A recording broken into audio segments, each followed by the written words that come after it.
When I'm not attending messages on or attending meetings on your behalf, I work as a senior program meteorologist for Environment and Climate Change Canada in Ottawa. Today, I'm joined by Yvonne James, who is the lead negotiator for the SP Group, and Jason Manchester, who is also one of our SP Group negotiators. Yvonne and James will present a wealth of information about the bargaining process, the bargaining environment, and what we can expect this round. If you have any questions, you can save them for the end and raise your hand or write them in the chat. Today, we are launching the SP Bargaining Survey. The bargaining survey isn't just about telling us what's important to you, it's about demonstrating to the employer that we are organized, informed, and united. A strong participation rate in the survey will show the bargaining team and the employer that we are willing to take action to achieve a better collective agreement. We want 100% participation, and we are counting on you to make that happen. This bargaining round for the SP Group is going to be materially different than previous bargaining rounds. We are looking for significantly more participation from the membership. After all, it is your collective agreement and you need to be involved. This round, the SP bargaining team is recommending the conciliation strike route. We need a strong mandate from you to proceed in this direction. If you like participatory democracy, you will love the changes we are making. Bargaining is about to become bigger, more transparent, and more open. We will be offering members many new opportunities to be involved in bargaining, and we will be communicating more information more often and through different mediums than in the past. We are trying to take the SP bargaining team from 7 members to 11,000 plus. As we approach the start date for negotiations, we will communicate opportunities for you to participate. Suffice it to say that this will increase demand on the SP executive, the SP subgroups, the SP stewards, and the SP negotiators and other PIP staff. They are all committed to taking this on for you because it provides the best opportunity of breaking new ground in your collective agreement and getting the results you deserve. Yvonne will be talking about all this more in the presentation. So what results are we looking for? Well, that depends largely on the feedback from the survey. However, I think we should all be getting contracts that keep pace with inflation. We should be offering adequate compensation to reach our recruitment targets. Young members should be able to make enough to save for a new home. It shouldn't take 7 years to receive 4 weeks of vacation. You shouldn't have to go into the office if there's absolutely no purpose for you being there. Shift workers should feel adequately compensated for the disruptions to their health and their lives. And many have expressed concerns about AI, automation, and surveillance. There are many other important improvements we are looking for. Please share them with us through the survey, through your subgroups, and through the bargaining conference if you're selected to participate. You can also share them to us in the SP Active chat. To do that, you'll need to join the chat by getting a PIPS email address and emailing ask_sp@pips.ca.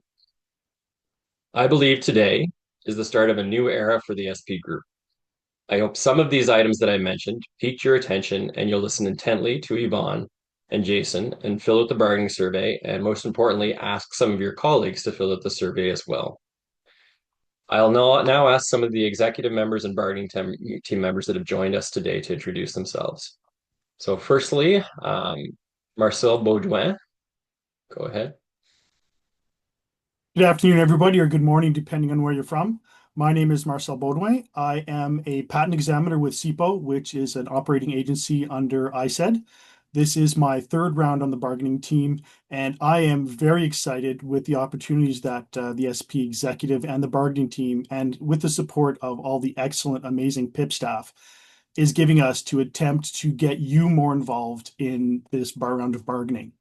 For a long time, bargaining has been very much a black box, and we want to demystify as much as we can that black box, give you the opportunity to have more say in your bargaining so that it's less our collective agreement and our referring to the bargaining team as it is our collective agreement, all 11,000 members of you. Thank you. All right, now Sarah Marcel. Bonjour tout le monde, mon nom est Sarah Marcil, je suis météorologue pour le service météorologique à Montréal. Je suis membre de l'exécutif national SP depuis plusieurs années maintenant, mais c'est ma première année comme membre de l'équipe de négociation. Donc, comme Marcel l'a dit, je suis vraiment excitée de me lancer dans ce nouveau défi et de contribuer à rendre les choses plus ouvertes cette fois-ci. Merci. You, Sarah. Enzo? Hi, good day to all. Name is Enzo Brazy. I'm a chemist out here in Burlington, work for ECCC. This is now my fifth round, and I'm very, very excited for this particular round. What Brian had alluded to, open a sort of a more open approach to things, and I won't repeat what Marcel said, but I echo those sentiments as well. So hopefully everyone will join the SP chat and they get more involved in the bargaining process going forward. Thank you, Enzo. Arlene? Hi, everybody. My name is Arlene Agno. I am based out of Edmonton, Alberta. This is my, sorry, and I'm a compliance enforcement officer at Canada Place. And yeah, this is my very first round of bargaining as part of the bargaining team, and I'm very excited for the process. And for those here in Edmonton at Canada Place, we're having a launch party on the 22nd. Thank you. Thank you, Arlene. Leslie? Hello, I'm Leslie Naismith. I'm a biologist with Fisheries and Oceans Canada, based out of Dartmouth, Nova Scotia. I'm on the SP Group Executive, and this is my second time on the bargaining team. Thank you. And finally, Kim? Hi everyone, Kim Keats. I work with Fisheries and Oceans in St. John's, and I'm the subgroup coordinator on the SP National Executive and chair of the steering committee for the bargaining survey engagement. Right. So now I'll pass it off to Yvonne James and Jason Manchester, our negotiators, who provide you with a very informative presentation. And as I said, please hold your questions to the end. And when we get to the end, you can raise your hand and ask your questions. So thank you so much. Without further ado, Yvonne and Jason.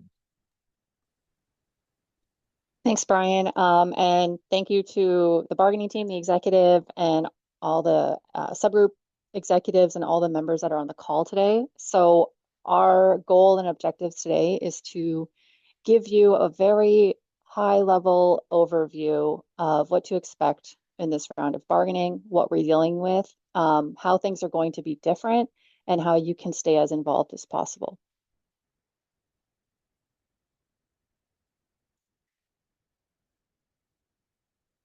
Jason, feel free to cut in if I accidentally go into your parts, because I can't see any of my notes. So I'm going to talk a little bit about the context of bargaining in the public sector. This is important as we prepare for bargaining to know what is happening.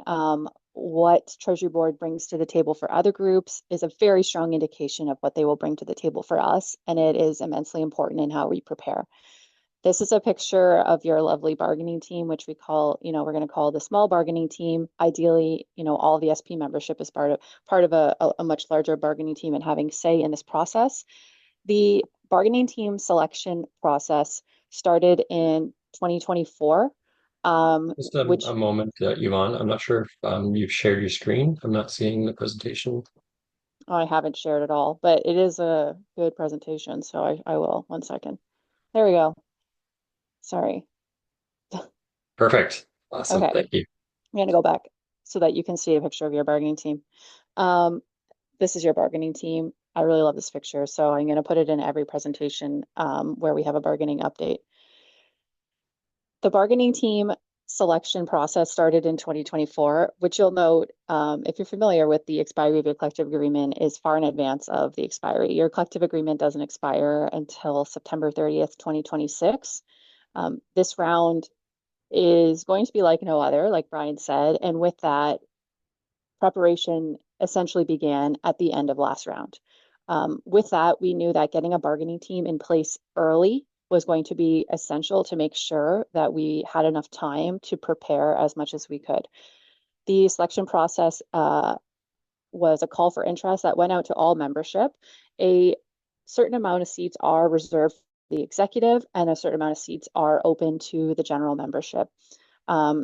Your negotiators, myself and Jason Manchester, as well as Enzo Barisi, who is your bargaining coordinator, conducted a series of interviews and ultimately trying to reflect the vast diversity of this membership. The SP has the most classifications in the core for PIPs, has, we have several regions, departments, branches, different life experiences.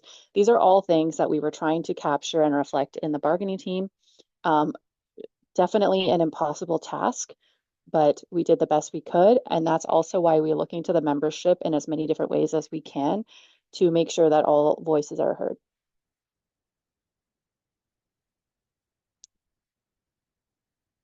This is still me, Jason. Okay. So to give a bit of context of where the SP group specifically is at in bargaining, like I mentioned, your agreement doesn't expire until September 2026. This means that we'll be serving notice to bargain 4 months in advance of that, which is June 2026. But bargaining has already started. We consider this pre-bargaining, we're preparing, and bargaining has started for other groups as well, which Jason will talk about. And within PIPs, our biggest group, the IT group, their agreement expires in December and they will be serving notice to bargain shortly. Your bargaining team has already completed bargaining training, has done several prep sessions, most of which focused on preparing the bargaining survey and making sure that it was out the door and back in time for us to have those results in hand to start working on proposal development, of which we have more sessions scheduled for November and December. So I'll hop in here. What you see here is the schedule for bargaining for PIPs in the core public service. Your collective agreement is it doesn't exist on its own. It exists within the matrix of all public sector, or really all collective agreements across the country. But we make gains based on the gains that happen on other bargaining tables as well. And so what you can see here is the schedule for PIPs, as you can tell. There are 4 major agreements, including yours, that come up for renewal on September 1st. But as you can see, the IT, which is 20,000 strong members, they're already going. Their collective agreement expires soon in December. So they're out ahead of you. You flip to the next slide. This is a handful of other agreements which are coming up, or CTC just got concluded, but the other ones are coming up over the next year that will be happening. Like I said, a lot of your collective what happens in a collective agreement will be reflective of things that are happening at the other bargaining tables. We can make improvements based on improvements that they've received, and they will make improvements based on what happens with us. So any gain that we can make is a gain that they can ask for at their bargaining table as well. Next slide. The PSAC, as you may know, is our sister union. They represent quite a few more people. There are 240,000 people. 170,000 of those are in the federal public sector. 120,000 of those 170,000 are a part of 4 groups: the PAs, SVs, TCs, and EBs, although realistically, 100,000 of those are in the PA group. That's the largest. I've been told it's the largest bargaining unit in North America. And these are your ASs, these are your project managers, your PMs. These are people that you've probably, I would be astonished if there was one person on this call who had never met a PA, because they're so crucial to the functioning of the public service. They are the ones you may recall that went on strike. These 4 groups went on strike in 2023, and right now we're living through their agreement, the agreement that they received. But they're up for renewal again. They met with the employer in June to exchange proposals. Some of you might have seen PSAC publish those proposals and publish the employer's side proposals as well. They're being very open with their discussions this round. They met again in September to begin initial discussions, and most recently in October.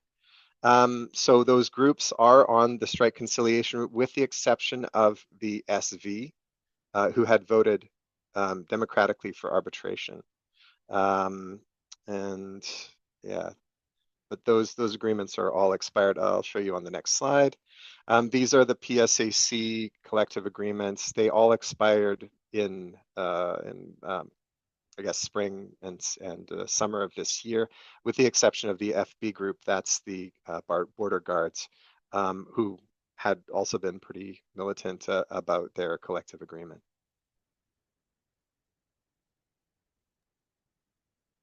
Thanks, Jason. So I'm going to talk a little bit about the bargaining cycle, and obviously what is collective bargaining, what we can bargain for and what we can't bargain for.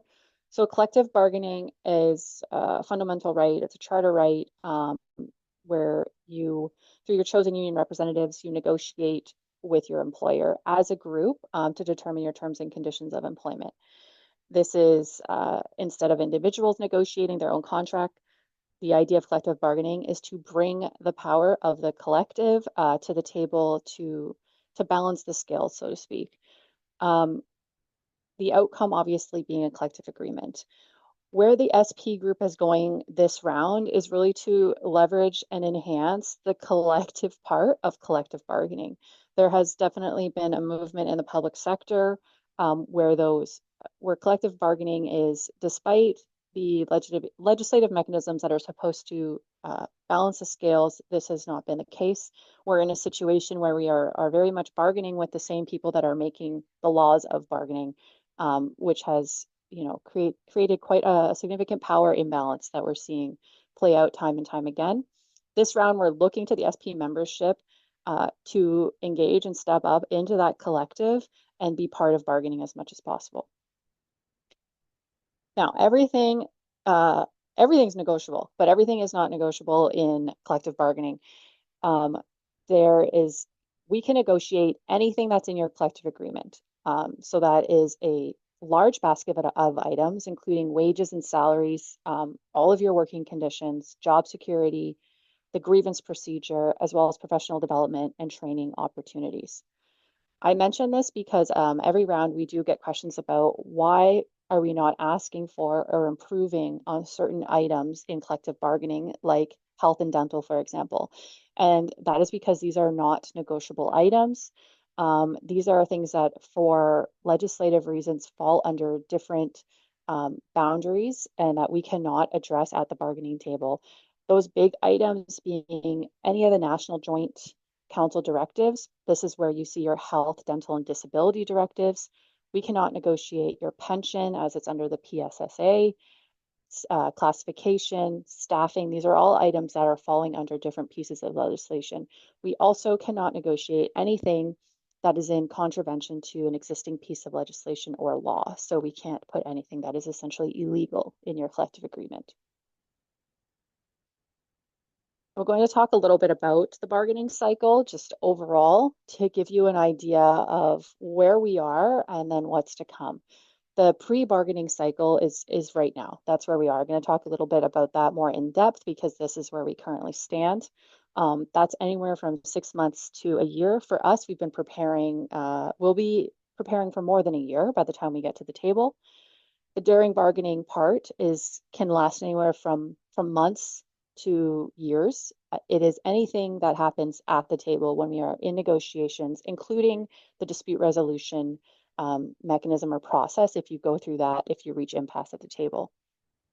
Post-bargaining is everything after ratification. It's implementation, it's retro, it's mobilization around issues that were not addressed. It's following up on committees and MOUs, anything that was signed in the collective agreement, and then it goes right into pre-bargaining again. Unlike collective bargaining is very unique when we think about negotiations, because in the outside of the labor sector, negotiations are often looked at in a one and done situation. It's not common that you are coming back to negotiate with the same party over and over again outside of labor. This is something that weighs heavily into how we approach issues and how we're able to prepare and strategize, because bargaining is very much a cycle. Pre-bargaining, which is where we are right now, obviously focuses heavily on preparation, and that's preparation from everything to do with our actual proposals, our proposal package, our issues, the evidence that we develop to support our proposals. The biggest part of this being, of course, the bargaining survey, which is why we're here today. The member survey is key to identifying issues and priorities. This is also a time when we lean into member mobilization. Another reason why we're here today. You want to be building your mobilization, your communication, all of that soft infrastructure before you're at the bargaining table, because when you're at the bargaining table, resources and time flip towards bargaining. This is also the time when we have to decide our dispute resolution mechanism. So unlike other labor contexts, the Federal Public Sector Labor Relations Act actually dictates that we must choose our dispute resolution mechanism at the time that we serve notice to bargain. We serve notice to bargain 4 months before the expiry of your collective agreement. So that puts us at about June 2026. And in that notice to bargain, we have to identify what mechanism we will use if we reach impasse at the table. This puts us in a very unique position because there's no crystal ball. We don't know what we're going to face at the table. And the options that we have for dispute resolution are arbitration or conciliation. Both of those options have very different advantages and disadvantages and are useful for different objectives. And it really depends on the context, the environment, what your group is pursuing at the table. But we have to make that decision before we're even at the table.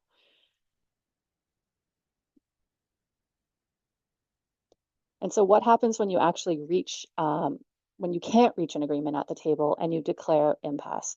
So at this point, and this is talking, very much into the future, but unfortunately it's a decision that we have to make relatively soon of when we declare impasse, how will we resolve our dispute if we're not able to have a negotiated agreement at the table? The two options being arbitration, binding arbitration, or conciliation with right to strike. Both of those options, like I alluded to, are suited for different goals. Conciliation and right to strike is better suited to innovative demands. Like Brian mentioned, like Jason also mentioned, the bargaining process is very much one of replication. And binding arbitration is something that will seek to replicate anything that has been done. Arbitrators are conservative by nature. They will not be empowered to give anything to a group that was not negotiated at that table freely or at another table where a precedent has been set. If you are looking to push the envelope beyond what has been simply awarded or given to other tables, conciliation or right to strike is the path well suited for that objective. With that, and like Brian mentioned, the SP bargaining team, and you'll see this in your survey, is recommending that the group select conciliation right to strike as their dispute resolution mechanism this round. The SP National Executive makes the final decision on the dispute resolution mechanism. They put significant weight to the feedback that we hear from members through the survey, as well as from the bargaining team.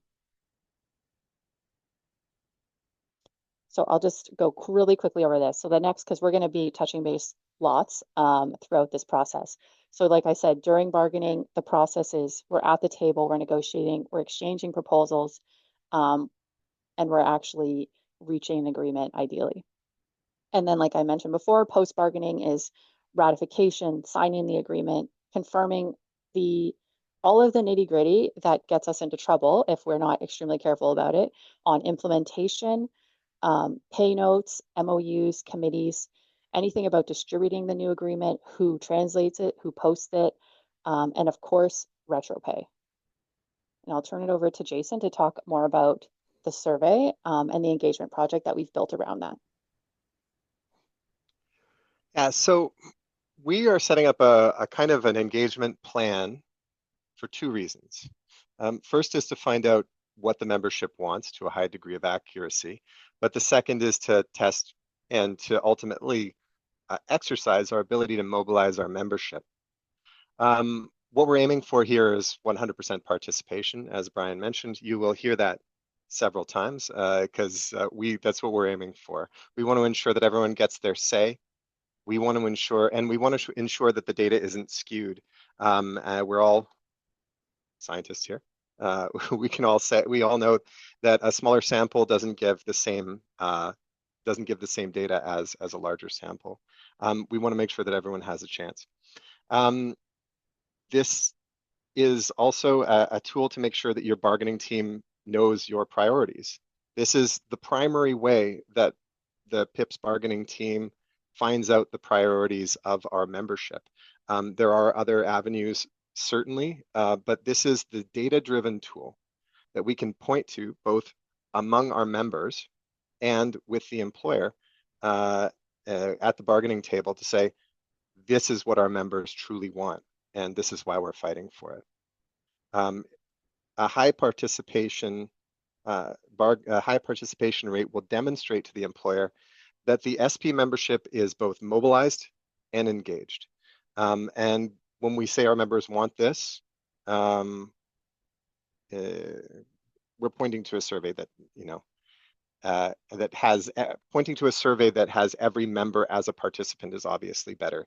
The employer can't say, well, only 30% voted for that. And that gives us power and leverage at the bargaining table. Being able to show that we can get our membership to show up is the first step to showing that we can do other mobilization activities. And so it's not just a matter of being able to point to that excellent kind of result. It's a matter of being able to say, well, if we can do this, we can do other things. Now, the bargaining survey will help the SP group test our ability to communicate with members as well through the subgroups. Subgroups are the union in the workplace, and we want to make sure that they're strong and functional. We want to make sure that their ability to communicate with the membership is ready to go.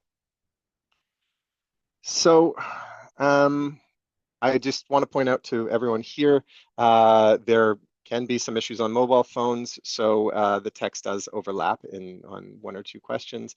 Best to take the survey from a desktop if possible. What this is, so what you're looking at here is a set of talking points from me to you, but you can also use these with your colleagues as well. I know that there are almost 100 people on this call, and so you all have a chance to speak with your colleagues. You can all check in with them to see if they have done their survey. The SP bargaining survey is open from the 20th of October, today, to November 10th. If you haven't received a link, please ask us after this presentation. That link is shareable with your colleagues, though remember, it's only for members of the SP bargaining unit. And if a member hasn't received their survey, that probably means that their PIPS contact information may not be up to date. And so we need to make sure a part of this process is to ensure that we have contact information for all of our members so that we can communicate with them directly, bargaining updates, and anything in the future that we may need. You can sign up for a PIPS email address as well. It's private. We like to stay off the employer's network as much as possible. And just remember when you're talking with your colleagues that this survey will help your bargaining team to shape the bargaining priorities. So, and Jason, I just want to mention too to everyone on the call. So if you very likely have not received the link already, unless you received the survey link directly from someone from your subgroup. So Brian has shared the survey links in the chat, the French and English links. So please feel free to copy and paste those, put them somewhere, take the survey, share it. Every member will receive an email from PIPS unless their contact information is out of date. That email is expected to come at about 1 p.m. so shortly. So don't worry if you have not received it already. Just give PIPS a little bit of time, but the survey is open and you can take it with the links now. Thanks, Yvonne. So uh, pardon me. Once you have completed your survey, you can help your subgroup reach the membership. So ask your subgroup executives for access to the toolkit if you'd like to help promote the survey. Your subgroup should be able to tell you who's in the bargaining unit in the workplace, and you should connect with them. As you can see from this, the clickable links there, we have talking points, a set of notes on how to talk about the survey in your workplace. We have an SP group bargaining survey reminder that you can put in your work email signature block, and you can display an SP group bargaining survey completion badge on your social media profiles and your team's profile, just to let people know what's going on, kind of an I voted sticker for the virtual world. As you can see here, we have, this is the toolkit. You should be able to get access to this if you need it through your subgroup and with that, you can see here all of the different tools that we have. Feel free to engage with them as you see fit in order to help mobilize your coworkers to get this project done.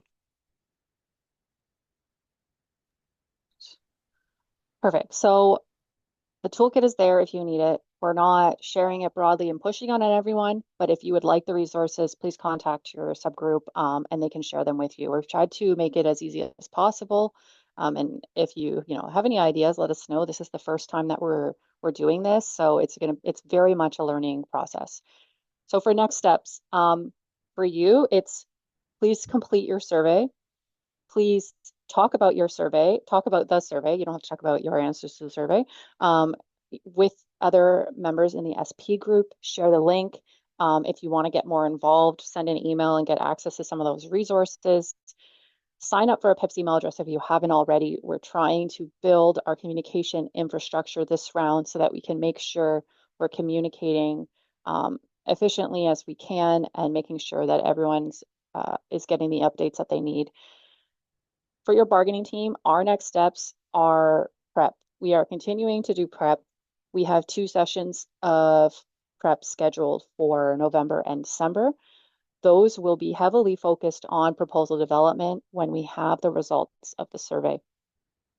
Throughout this time, and as we have a lot of other things on the horizon, including a bargaining conference before we serve notice to bargain next year, we will continue to keep the membership updated. But you can also reach us and stay up to date by speaking to your subgroup president, joining the SP group Facebook page, checking out the PIPS SP group webpage. We do post all of the updates and everything to the webpage, signing up for an email address. You could also find us on Blue Sky, as well as ask questions to the executive, to the bargaining team, or by finding your subgroup executive. So at this point, I'm going to say thank you and pass it over to Brian. Hopefully we can take some questions. Yeah, thank you so much, Yvonne and Jason. That was a fantastic presentation. Really appreciate all the work that you've put into it. We'll now go to questions from all the attendees. If you have a question, please raise your hand and we will allow you to speak. You'll be able to show your face if you choose and ask your question. First off, I see that we have Martin Pilot. I hope that there hasn't been an issue with translation because his hand's been up for some time, but go ahead, Martin. I will allow you to speak right now. Go ahead. Yeah, thanks, Brian. I don't know about the translation problem or not. I was just watching the presentation in English, so Okay, excellent. just because I was preparing myself for a question, so I will just ask my question in French. Okay, no problem. Français, s'il vous plaît. À Yvonne ou à Jason, qu'est-ce qui arrive dans un processus de négociation si on arrive avec le scénario qu'on a eu avec les libéraux au milieu des années 90 où il y a eu un gel des salaires? Est-ce qu'on a un scénario de préparé, un worst case scénario, si c'est le cas? The question was, what are we going to do if we arrive at a scenario like we did in the 1990s where there's salary freezes? And we can choose to respond in French or what I Oh, in suggest English, that we that's fine. respond in English and let the translators do their work. See, it's up to you guys how you'd like to proceed. Yeah. I know it's to Jason and I, but Brian, I know you have thoughts too. So the SB actually hosted a series of webinars kind of looking at this history and issue of the wage restraint legislation that you're referring to that came into place. This is definitely something that we see. So after that did happen, there was, a series of legal challenges that ended up probably costing the government a lot of money. This is something that is there. We are in a position as such that with PSAC being ahead of us, we will get an indication of what's to come and have a little bit more time to prepare when or if that does happen. At this point, beyond, putting that thought of a possibility of wage restraints into the atmosphere, we're not concretely preparing without knowing exactly what's coming. Right now, we're going to prepare our pay proposals as we do by conducting, thorough pay analysis, working with our economists and our research officers to put forward the best evidence that we can. And if that's what we're met with, we'll react appropriately. Anything to add, Jason? Je dirais juste que c'était la même chose au niveau provincial en Ontario avec le projet de loi 124. Et on va travailler avec notre département légal juste pour assurer que si ça s'en vient là, qu'on peut le battre dans un sens légal aussi. Pas juste par la table de négociation, pas juste avec nos politiciens, mais avec les services légaux. The only thing I'd add to that is that our best strategy to fight all of these kinds of things is to have an active, informed, and engaged membership. When you have that, you have some kind of power to go out there and do demonstrations to reach the public, to make headlines with the media, and it's only through that you can combat these types of activities. And sorry, Jason, I totally forgot about. So PIPS does have a lot of experience with this through Bill 124 with the wage restraint legislation in the provinces. And we were very successful in negotiating reopener agreements that saw all the retro for the years where there was a 1% cap on provincial public service wages. So we should be good. Huh. All right, our next question is from Mary-Claude. Go ahead, Mary-Claude. Hello, can you hear me? Yes, we can. Yep. Okay. Well, so I've been through several negotiation rounds I've seen before, and well, we always pretty much get all the same thing, all the table of negotiation, and I think that it's why sometimes I'm feeling that people, including myself, may have trouble getting mobilized and engaged when we all get the same thing ultimately, or it feels like that. So sometimes I'm considering arbitration, and I'm wondering, especially in this negotiation round, what do we have that is innovative to justify and for the union to recommend strike conciliation mechanisms over arbitration? I'll start off. We often get the same things, but there's always the first group out of the gate that really sets the pattern, right? So one of these groups often will break new ground, and we've seen a lot of new ground that has been broken in the past, few bargaining rounds, whether it's scientific integrity, whether it's domestic violence leave, whether it's changes to vacation, changes to shift work premiums. There's also been group specific stuff that we've achieved in the past, harmonization of the pay scales. We had a significant improvement last round to actuary salaries, introductory meteorologist salaries for the MT1s and MT2s. We've had improvements to harmonize to the allowance for human therapeutic drug reviewers. We've had roll-ins of the terminal allowance for patent examiners. So these are all things that exist outside the pattern, right? And so it's only through a lot of these activities that the members undertook that we were able to achieve these elements. So often what looks like the same deal, and it is often the very same deal with general economic increase because it's something that all members experience, but outside of that and some of the common language that exists outside in many of the collective agreements, we do have significant improvements.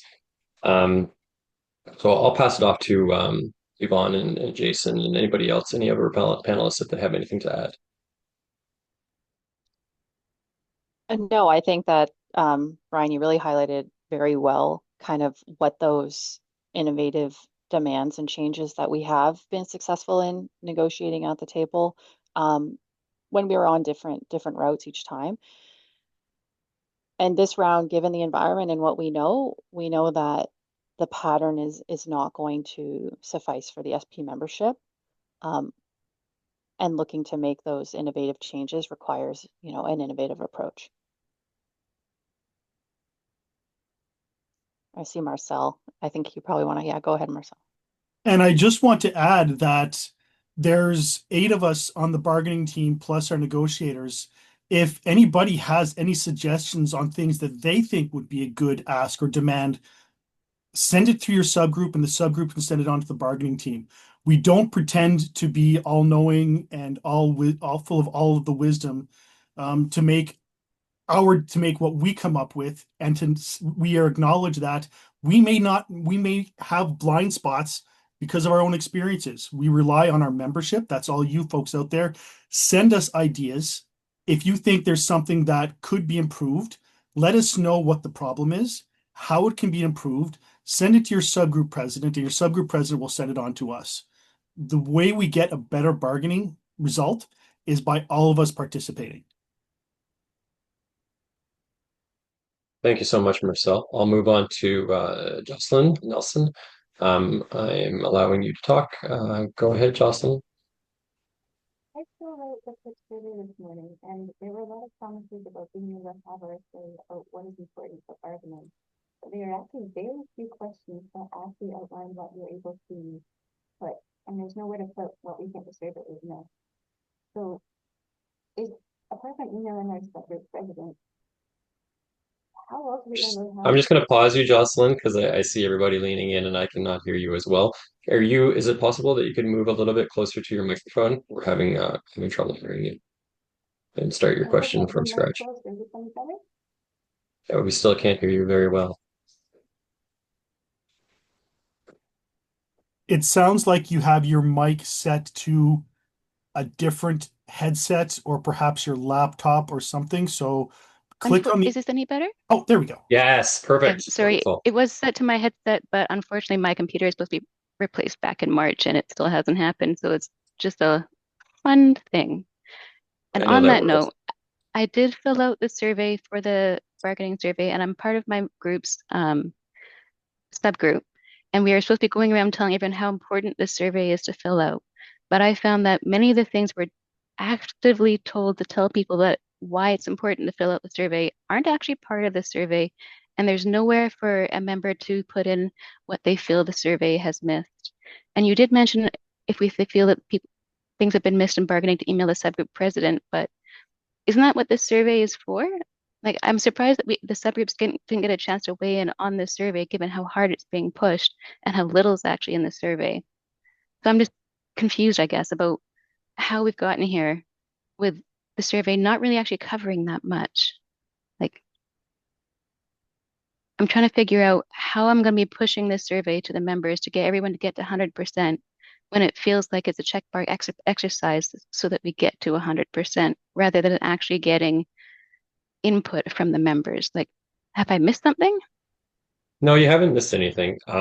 So we did have feedback from the membership on the survey, and a lot of the time the concern about the survey is that it's too long, and we get a significant number of members that don't complete the survey. So that's certainly a challenge for us. We have had individuals from the subgroups weigh in on the survey, um, and we do feel that there is a lot in the survey that's important, but sometimes people are looking for specificity in the survey that is very difficult to achieve or to provide meaningful results on. We're looking the big objectives of the bargaining survey is to get members to identify the priorities to inform the bargaining round, and then we start to drill in and dig deeper through the bargaining process of how we're going to achieve that. So there will be opportunities for more specific types of interests. You know, we can't um, ask questions about, you know, what type of changes would you like to make to bereavement leave in a bargaining survey. It just wouldn't work. Um, and additionally, we've had there was a large bargaining survey that was sent out, a central bargaining survey that was sent out earlier this year that did also inform this. So what we were asking with this bargaining survey was many of the questions that weren't already addressed in the other central bargaining survey that was sent out by PIPS. I see Enzo with his hand, so I'll let Enzo add some more information to that response. Yeah. Hi, yes. I actually was part of a team where we actually did ask for individual input, and the two observations were that a lot of them were common issues that are captured in the actual survey setup, as it was with vacation always coming up in different multiple ways, and of course, and a lot of them were individual grievances that were brought forward as opposed to, you know, the actual clause within the collective agreement that needs to be improved and how to improve it, right? So we found that wasn't as informative as it is. So I guess in the most extreme case, you could potentially have 11,000 different requests, and trying to filter that and trying to prioritize that through the bargaining process is quite difficult. Right now, what we're looking for is some directions in terms of the areas that are most important to our memberships, and then we'll get crafting towards improve because we know where they are in the collective agreement. And that's what we're trying to improve is those particular clauses within the collective agreement. So logistically, it's a little bit difficult to get that, you know, and that's why we ask you that if there is something, you know, that's near and dear to your heart, you know, get it to us or get it through the subgroup mechanism to us, so we have time to craft it. And to a certain extent point, like Jocelyn, you know, one of the biggest values of this bargaining survey is those one-on-one discussions with your membership, with the other, you know, for subgroup executives, for stewards to, you know, go around and push members to complete the survey, but have those discussions about what's important to them, what's going on in their workplace, what are their concerns, what would they like to see addressed through bargaining. It's also to put a face to the union in the workplace. So yeah, that is absolutely one of our objectives with this bargaining survey. And you know, if we didn't feel that this is our best approach to getting a good result at the bargaining table, we wouldn't do it. We recognize how much work it is. We're doing this for a reason. Yvonne, Jason, do you have anything to add? No. Okay, great. You guys good. All right. So I have no other questions at present.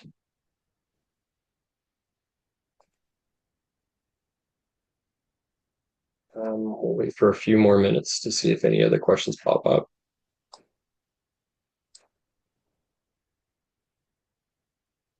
I have a question, Brian. Great. Are there incentives that could be offered? For example, the 50 Victoria subgroup, I'm the president of the subgroup. I have committed to, if they get over 70% completion, this goatee, which I have had for since before 2000, is going to be shaved off. And over 90%, upon request of my lovely wife, these caterpillars that currently reside over my eyes are going to be waxed. So this is I am willing to do this for my subgroup to encourage them. And nationally, if we get over 70%, I'm committing to a polar bear plunge. If we get over 90%, I'm going to shave off my luxurious lock of hair, and it will be videotaped and published. So, for people who are here, if you're involved in your subgroup, see if you can get something of that going. Yeah, I'm doing something similar. Marcel's putting on me on the spot here. I was just going to share it with the active members and the subgroups, but yes, the same kind of thing based on if we manage to achieve 70%, 70%, I'll be going for a swim in the Ottawa River, apparently, and 80% shaving my head, 90% I'll dye my hair blue. I do not yet have my wife's permission for that, but that's what I've committed to. So see how it goes. All right, attendees. See All right, Jody Jody with a Willis. question. Yeah, go ahead, Jody. Hi, thanks you guys. I'm part of our subgroup at 501 University Crescent at FWI, and I really appreciate the overview of bargaining and the SP survey. I was wondering, because a lot of us aren't involved in bargaining and maybe don't know as much as the team, I was wondering, could you give us an example of a change that the bargaining team could get in the collective agreement?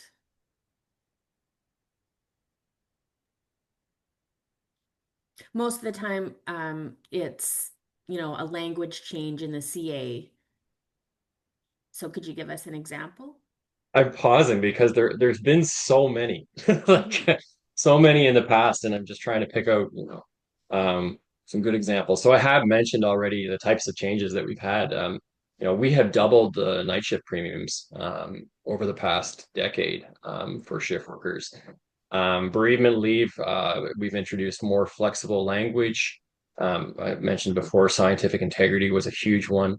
But those are all things for, previous bargaining rounds. We can continue to do that. We can add flexibility to a lot of our language to make it more applicable. Things for family leave, adding personal days, rolling in provincial holidays like Family Day.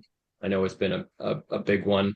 But a bigger, more broad ask that we really require a lot of mobilization for might be something like a science premium, where we're trying to increase all SP salaries by 5%, right? That requires a huge mobilization effort. And you have to get, public support, the public on your side, and you have to have a strong argument for it. I already know that there are certain classifications within the SP group that are have good examples outside of within the broader federal public service, but not under the Treasury Board's direction. So, we have PC members that reside both in the SP group, but also in Canada Revenue Agency, and the salaries are not the same. So we can use that as an argument for increases, but it's not a guarantee. It does take that mobilization effort. What was achieved by the IT group, exactly the same scenario. There's IT workers that work for Revenue Canada, and there's IT workers that work for Treasury Board in the departments. They weren't paid the same. The IT group was through a large bargaining effort, through a result already with the conciliator saying and recommending that those salaries would be matched. Treasury Board still refused to match it, and it only took the members proceeding in a grievance campaign and then giving up those grievances to achieve that result. So these kinds of things can happen, but they do require the effort from the membership. Anybody else with some examples that they want to add? Anybody from the panel or the negotiators? Marcel obviously put into the chat domestic violence leave. That was a big PIPS one, and last round we actually improved upon it. So the things that we're seeing, like the language in the collective agreement, Jocelyn, is like that language translates into real changes to people's terms and conditions of employment. Obviously, the biggest areas are leave and wages, but it expands to many different places. Jody put up her hand first again, so go ahead, Jody. I think you could speak right away since you already spoke. And then Okay. we'll go to, yeah. Thanks, Brian. So I was wondering, would it be super difficult to have a look at the CA where it says at the member's request, the employer must provide? So I'm thinking of things like up-to-date current org charts or criteria for the REs to be able to attend conferences. Would it be difficult to get the SPCA changed? Sorry, I guess RES is different. But generally, would it be difficult to get those types of things changed just to say, instead of at the member's request, just say annually the employer must provide? Yes, everything is difficult. Even the stuff that makes absolute sense, even the stuff that it's a no-brainer and saves Treasury Board money, it is still a huge fight. They usually only offer it to us after, stuff that like we know from the outset that we're going to get. They wait till a year into negotiations before they make that offer. And it's usually tied to removing proposals or it's tied to a final offer. So yeah, it's any kind of change to the collective agreement is difficult, even if the language exists elsewhere, even if there's a strong argument for it, and even if it's to mutual gain. Give you an example, like we have a recruitment and retention issue with meteorologists, and still it was a huge fight to obtain those gains last round, to the point that Treasury Board was emailing PIPs and saying that these requests for salary increases to the meteorologists are outrageous. They're just totally out to lunch, just extreme and inappropriate and unprofessional. Well, they gave us those increases because we do have that recruitment issue. So they not only were they slow to respond to their own recruitment issue that they had developed over the years, but they also used it as an opportunity to criticize us and pretend that we don't know what we're talking about. So yeah, everything is difficult. But apart from what Yvonne indicated, I won't say that nothing is, I will say that nothing is impossible with enough member activity and support. All right. Jocelyn, there's been another question. I just want to be respectful of the other people that have left, or that haven't had a chance to ask a question. So I will go to you in a second, but I just want to give Nicole a chance to ask her question first. Go ahead, Nicole. Thanks. You can hear me? It's good? Oh. Yes, I can hear you. Yeah, okay, thanks. I just want to know, given that it's being suggested to support the strike route, and I can understand that sort of tactic going into negotiations. Just wanted to know what our strike fund could reasonably support in terms of number of days. I see, rotating strikes was sort of an option in the survey, and maybe that would be favorable if our strike fund is low. But I recall asking Debbie Davio years ago, what our strike fund was like, and she said 2 days. It could support us for 2 days. So are we in a better position now? A much better position now. There's been a lot more money that has been put into the strike fund since Debbie's time. However, yeah, and our strike fund currently supports $50 a day for members on strike. Obviously, that depends on whether you're on a general strike of all your membership versus a general strike of your group versus a strike of a select number of members of your group. versus a rotating strike versus right to rule, which is also considered job action. There are many, many different possibilities. And what we will do is we will engage in the activity that yields the most benefit for the least amount of cost, right? So a general strike, I will say this it is you're kind of throwing all your money at a very, very short duration strike. And for it's probably not the best choice for our group. And I also want to reiterate that, there's lots of groups within PIPS or PSAC that have been on the strike route for decades and never gone on strike. So, being on the conciliation strike route does not guarantee that outcome.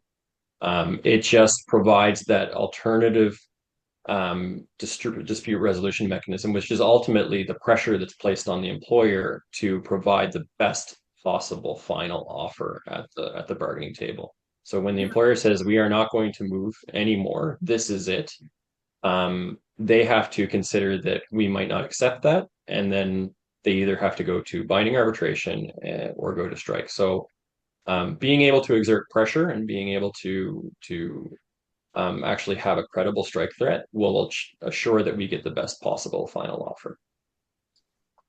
Yvonne or Jason or anybody else from the panel add to that? No, I think that's perfect, Brian. I just see that Jocelyn might have a new hand. Okay. Yep. Go ahead, Jocelyn. Thank you. Is PIPS able to have in the collective agreement things about safe working conditions and functional equipment?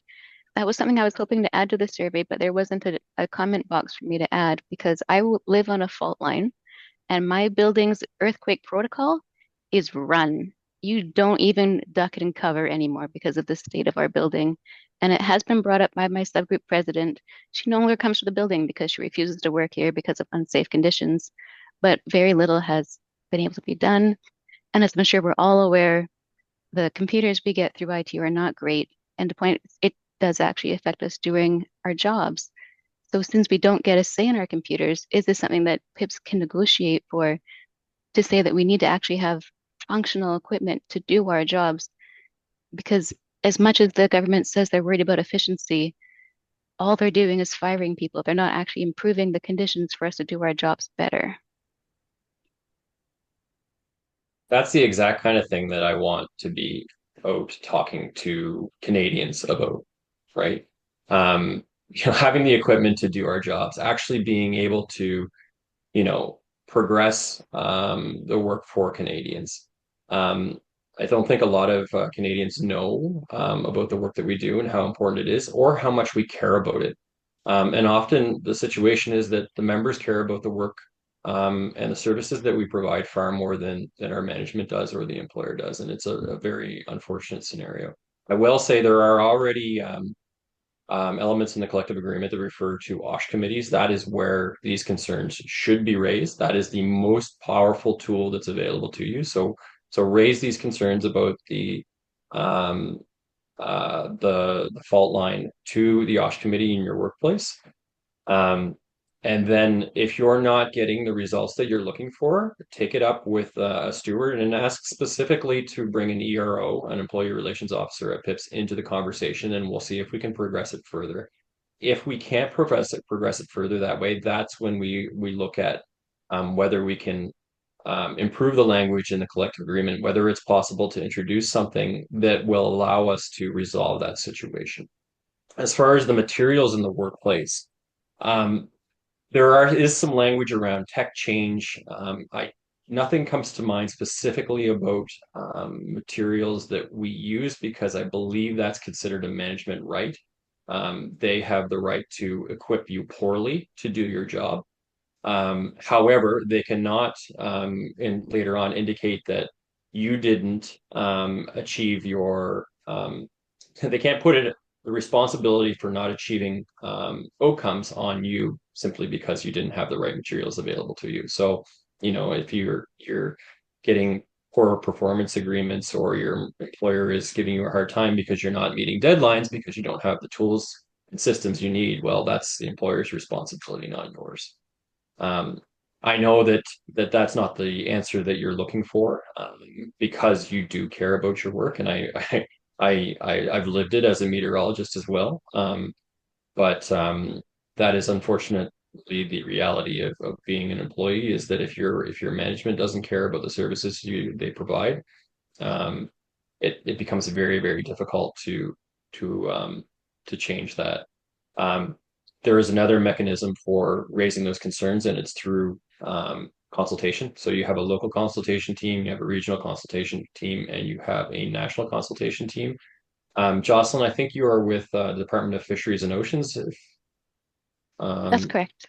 That's correct. Okay, so your consultation president is here on this meeting. She's listening. It's Kimberly Keats. So I expect that she may already be aware of the issue, and hopefully, if she has time, she is an extremely busy person, but she'll maybe work with you or direct your concerns towards the local representation in your office to try to have that addressed. And would that be separate from having, so the subgroup president has already taken multiple actions. It's been a known issue for many years. I'm not even sure if there's anything that really can be done at this point. For the materials? For the building that's about to fall down. Yeah. Okay. So let's try through the ERO mechanism, but ultimately it becomes the decision of the ERO whether a judge, basically an arbitrator, will agree with there being a reasonable amount of risk there or not a reasonable amount of risk there. So if you do a right to refuse unsafe work, if you refuse to come into the office, proceed in that direction, the employer may take disciplinary action against you if they don't feel that this is a reasonable risk, and then you're into the scenario of trying to challenge that later on through arbitration. So that's the thing, is it ultimately it becomes the decision of whether someone else, one of these arbitration panels, feel that it's a reasonable risk or it's an unreasonable risk, if the risk is too high or not. So that's and I'm not there, so I have absolutely no idea. But that's what an ERO can help you with and provide some direction. Thank you. Yeah, no problem.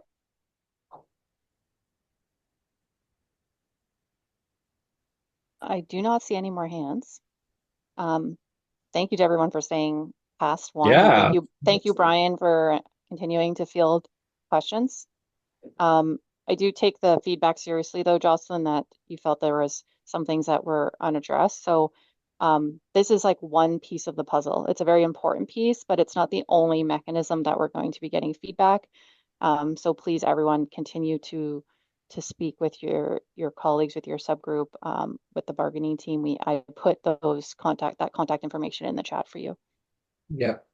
And join us, on the chat mechanism. Get an email address, join us in the stewards or on the SP Active chat, and we can start discussing these kinds of issues and looking at mechanisms to address them, as I've mentioned on this. Thank you so much, Yvonne and Jason, again, for putting together this presentation and doing this for our membership.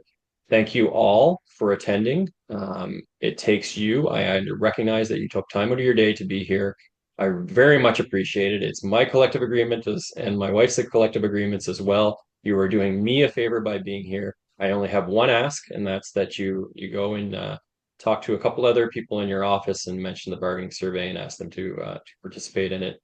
I'm counting on you guys to be ambassadors. So thank you so much. If you have any questions or if you want to see the presentation again, we will be doing it again at 3 p.m. Eastern time. So we'll see you then. So without any more, we'll end this discussion. Thanks, everyone. Okay. Thank you.